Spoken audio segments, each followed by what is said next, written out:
Hello friend, data structure सीखने की इस सीरीज में आज हम देख रहे हैं एक स्ट्रिंग दूसरी स्ट्रिंग की सब स्ट्रिंग है या नहीं, वो कैसे चेक करें। लास्ट वीडियो के अंदर हमने इसी चीज का एक एल्गोरिदम देखा था। तो अगर हम उसी एल्गोरिदम को यहाँ पे इम्प्लीमेंट करना चाहें तो हमें एक फंक्शन की जरूरत पड़ेगी और उस फंक्शन का नाम हम रखेंगे कि सबस्ट्रिंग अंडरस्कोर चेक, जिसके अंदर हमें दो पैरामीटर पास करने हैं और वो दोनों पैरामीटर स्ट्रिंग है, यानी कि character array A and character array B. उसके अंदर सबसे पहला स्टेप था i is equals to 0।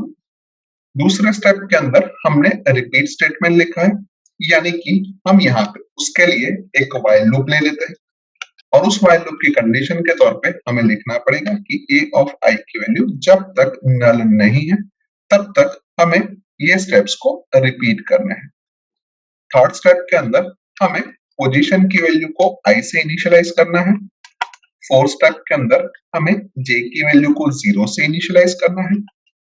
Fifth step के अंदर हमने फिर से एक रिपीट स्टेटमेंट लिखा है, यानी कि यहाँ पे हमें फिर से एक लूप की जरूरत पड़ेगी, तो हम यहाँ पे व्हाइल लूप ले लेते हैं और उसकी कंडीशन के तौर पे हमें लिखना पड़ेगा कि b ऑफ j जब तक नल नहीं है तब तक हमें कुछ स्टेप्स को रिपीट करने हैं और उसमें सिर्फ 3 स्टेप है, जिसमें से पहला स्टेप है कि a ऑफ i और b ऑफ j की वैल्यू सेम है या नहीं है। अगर सेम नहीं है तो हमें लूप से बाहर निकल जाना है, तो हम सिंपली यहाँ पे ब्रेक स्टेटमेंट लिखते हैं और अगर सेम है तो हमें i की वैल्यू में और j की वैल्यू में एक एक इंक्रीमेंट करना है।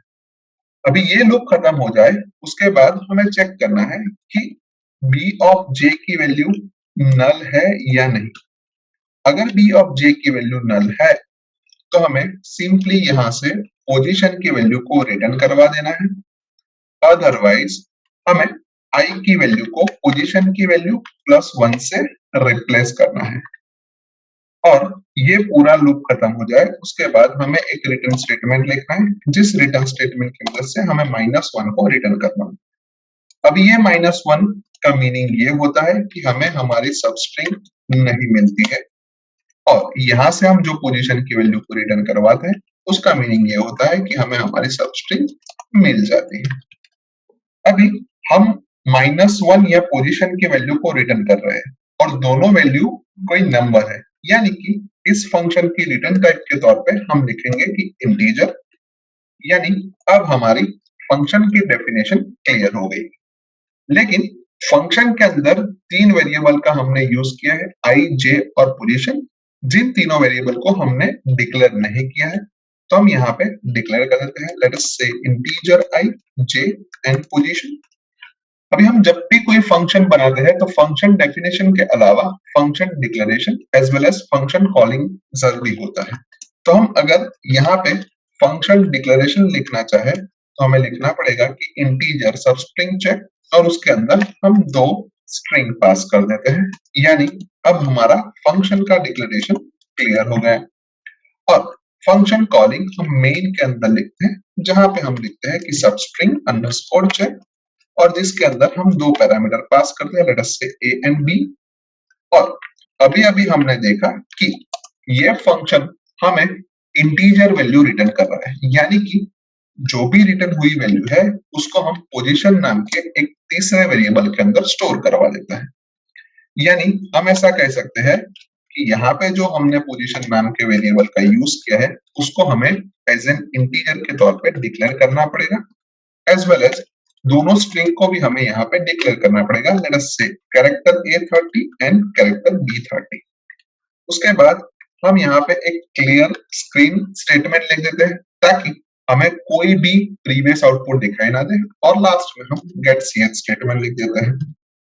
अभी जो दोनों वेरिएबल हमने फंक्शन कॉलिंग के अंदर पास किए हैं वो दोनों वेरिएबल हम यूजर के पास से रीड करवाते हैं, यानी कि उसके लिए प्रिंटफ स्टेटमेंट के अंदर हमें लिखना पड़ेगा कि एंटर फर्स्ट स्ट्रिंग और प्रिंटफ के बाद हम एक गेट स्टेटमेंट लिखते हैं और उस गेट स्टेटमेंट की मदद से हम a की वैल्यू को रीड करवाते हैं।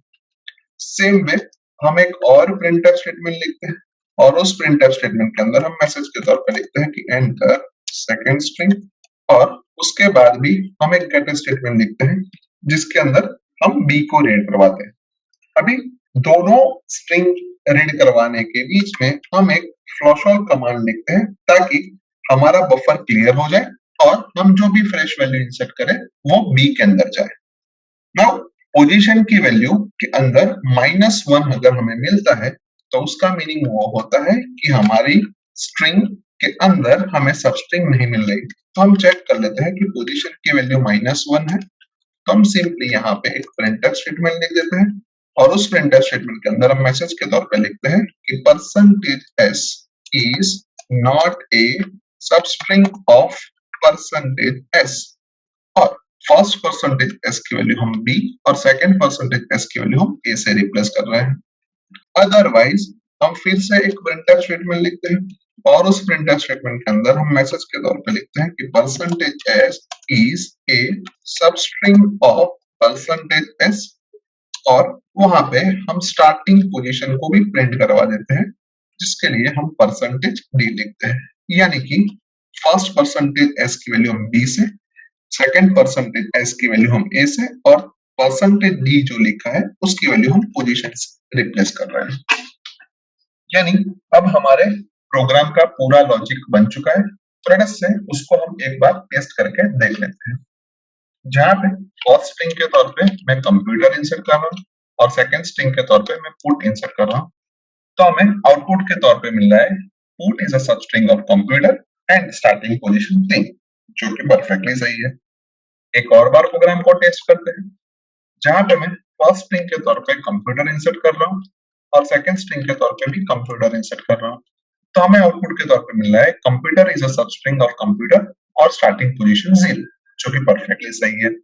एक और बार प्रोग्राम को टेस्ट करते हैं जहां पे मैं फर्स्ट स्ट्रिंग के तौर पे कंप्यूटर इंसर्ट कर रहा हूँ और सेकंड स्ट्रिंग के तौर पे इंजीनियरिंग इंसर्ट कर रहा हूँ, तो हमें आउटपुट के तौर पे मिल रहा है इंजीनियरिंग इज नॉट अ सब स्ट्रिंग ऑफ कंप्यूटर, जो कि परफेक्टली सही।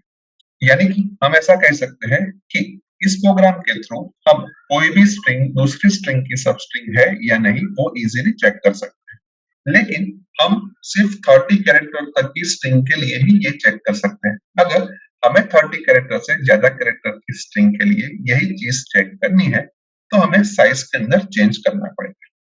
सो आई होप कि आपको इस वीडियो के अंदर अच्छी तरीके से समझ आ चुकी होगी। आज के वीडियो में बस इतना ही। नेक्स्ट वीडियो के अंदर फिर से मिलेंगे। Thank you very much.